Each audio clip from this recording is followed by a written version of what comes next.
The big hero of yesterday, when all was said and done, was not any of the players who were kneeling. It was one player on the Pittsburgh Steelers. His name is Alejandro Villanueva. He did 3 tours, I believe, in Iraq and Afghanistan. And he is a West Point graduate. He's an offensive tackle for the Pittsburgh Steelers. The entire Pittsburgh Steelers team decided that it was necessary not to come out for the national anthem over all of this stupidity. And the entire Pittsburgh Steelers team stayed in the locker room, except for Villanueva, who served in the line of duty in order to protect this national anthem and protect this flag. And here is some video of Villanueva standing for the anthem. For the ramparts we watched were so gallantly streaming, and the rockets with a glare. So Chicago Bears, they came out and they all linked arms. It didn't kneel. The only player on the Steelers who came out was this guy, because he served in the military. His jersey sales, no one's ever heard of him. His jersey sales immediately skyrocketed to number 6. That's good. He is the hero of the day. And if you are an NFL fan, I recommend that you go online right now and buy a Villanueva jersey. Let's send it all the way to number 1. I'd like to see that be the number 1 selling jersey. Not Tom Brady, not Aaron Rodgers, this nearly anonymous offensive tackle who served in our military and stood up for the national anthem and the flag. Let's do that. So go over to your online, wherever you get your jerseys online, and go find Villanueva's jersey and buy one, because I think that the more Americans wear the Villanueva jersey, the better off we are. Obviously, this guy is the hero of the day, and this is the new debate, right? Trump got what he wanted. He got what he wanted. He wanted us to be saying that the heroes of the day are the people who stood for the anthem and the people who weren't kneel, because that's what we felt before. But now a lot more people are kneeling because they don't like Trump. And you can see the virtue signaling stupidity of the left here. I mean, it really is astonishing. Alyssa Milano, right, the actress, she took a picture of her kid kneeling, because there's nothing better than politicizing your own child. I know, it's just wonderful. I really object to this. As I say, I have 2 kids under 4. I keep them separate from politics. I don't even put pictures online of them. People who are willing to use their kids for this kind of stuff, I really don't like it. Alyssa Milano tweeted, "Thank you, Donald Trump, for giving me opportunities to teach my children the difference between right and wrong. Hashtag take the knee." Okay, so what does Alyssa Milano object to? Does she object to President Trump saying that people who kneel for the anthem are SOBs? Is that what she objects to?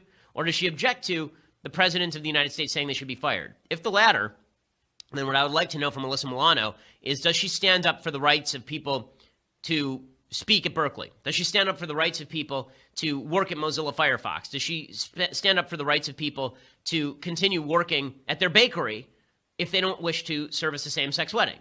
Like, how much freedom in the workplace is Alyssa Milano for, or is this just, virtue signaling? I think we all know the answer. Stevie Wonder did the same routine. Stevie Wonder got down on one knee as well, so it's become a big cultural thing now. Tonight, I'm taking a knee for America. Well, kind of. There's a risky business there.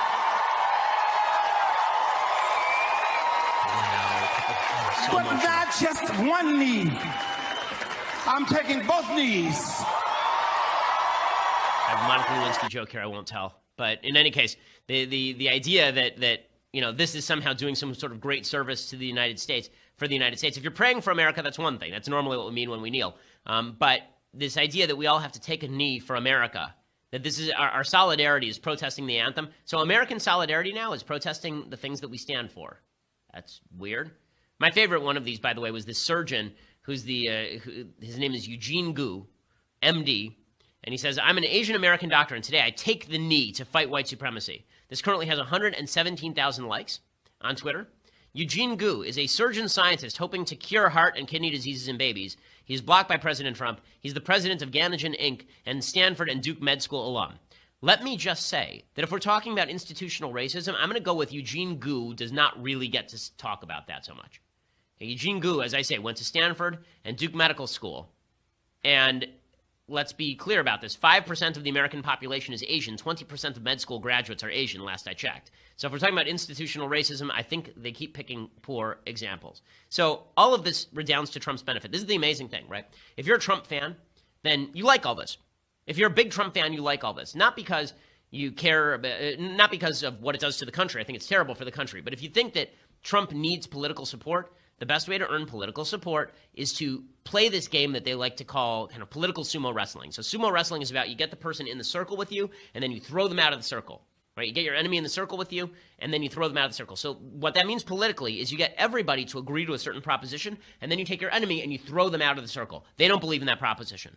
Most people in America like the anthem. Most people in America like the flag. If you get your enemy somehow to make the idiotic mistake of somehow saying, I hate the flag, I hate the anthem, you have won. And that's what Trump inadvertently did because the left is so damn stupid. I mean, so unbelievably stupid, like light years of stupid. Basically, the left does something dumb with the anthem. Trump does something dumber with regard to the anthem. And then the left does something even dumber. We are now in an endless vortex of stupid. Okay, we have not yet, it's a black hole of stupid, and eventually we will emerge on the other side. Mitt Romney will have been elected in 2012. When we emerge on the other side of that wormhole. That's how dumb everything is. It didn't end there, by the way. Trump is now in a fight with members of the NBA as well.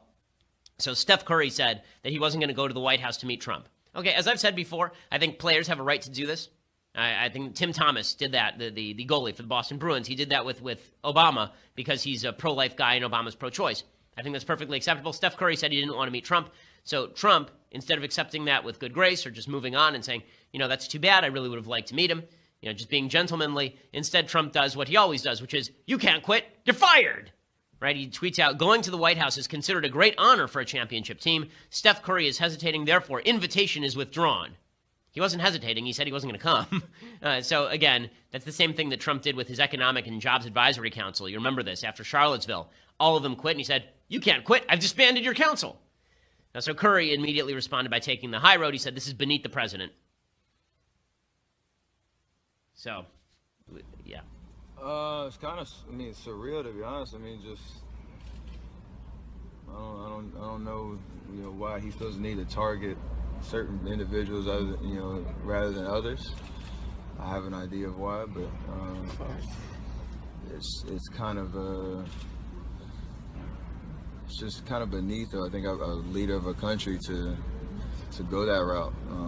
It's not what leaders do. So the left loves this battle. LeBron James also sounds it off because we definitely needed the king to sound off on all of this.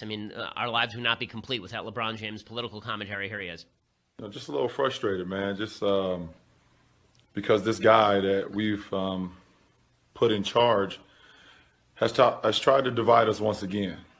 And obviously, we all know what happened with Charlottesville and the divide that caused. And now it's even hitting more home for me now, even more because he's now using sports as the platform to try to divide us.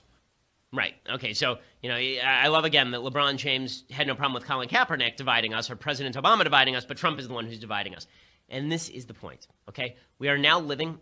Dwight Eisenhower talked about the idea of this military-industrial complex. We're going to get into wars that were stupid because we have this military-industrial complex that has an interest in building up our armaments and then using them. So we'll get into wars that are dumb. This is what Eisenhower said in his farewell address in 1961. Okay. Well, when it comes to political cultural entertainment, we have a political entertainment wing, a political entertainment complex that has an interest in culture wars, stupid culture wars that don't benefit anyone except the politicians and the cultural figures. That's it. They don't benefit Americans. They don't help the country. They don't tie us closer together. They divide us. Right now we're supposed to choose sports. Like if you love America, you're supposed to choose NASCAR. And if you hate Trump, you're supposed to choose the NFL and the NBA. This is the game that we're going to play now. The only people who benefit from this are cultural figures who get to feel very special about themselves and feel like they are culturally and politically important, and political figures like President Trump who get to make hay off of this. Now, the left is okay with this because the left dominates the culture, right? This is a point Ross Douthat has made over at the New York Times. He says the left, we've never had a greater dichotomy between politics and culture. The right is dominating politics and the left is dominating the culture, and that's because they act off of each other. Politics is people reacting to culture, and culture is people reacting to politics. But they also are clutched in this love embrace, right? Where Trump loves this. It's great for him politically. And the left loves this culturally because it's great for them culturally. They get to complain about America and talk about how terrible it is and talk about Trump and win some adherents and fans and double down with their own base. Everyone wins with their base. The middle of the country, everybody who just wants a better country where we can live together and respect each other's opinions, we all hate each other and we think that we're jerks now. Like it's made everything significantly worse, this political entertainment complex. As I tweeted yesterday, politics and entertainment copulated, and now they both have syphilitic brain disease. Politics has become infused with entertainment-oriented stupidity, and entertainment has become oriented with politically oriented